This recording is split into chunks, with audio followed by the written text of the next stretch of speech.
Hey, this is a video on how to share your screen using Google Meet. So I have a meeting ready to start. And so I'm going to click join now. And now I'm in the meeting. My students would be listed over here that have joined the meeting. There's nobody in it right now. But I can share the screen with everybody if I want to. I just need to go to the bottom right here. There's a button that says present now.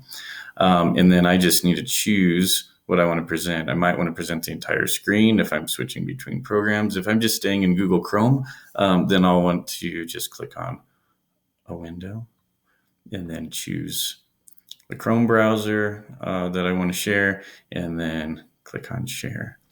And now I'm sharing the browser. And so this is what students see right now. They just start with this blank screen. But I have a couple things to share with students. So if I switch over to maybe a Google Slides presentation, now they can see that. And so they would see everything you're doing. Your microphone still works, so they can still hear you the whole time.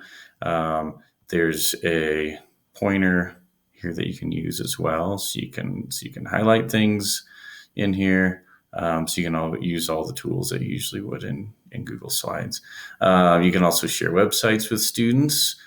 So this website now would be available for students to see because I have it open, and any audio from the website would be available as well. So if you're pulling up a website and it has any audio, then that would come up as well. Mud puppies are spotted amphibians.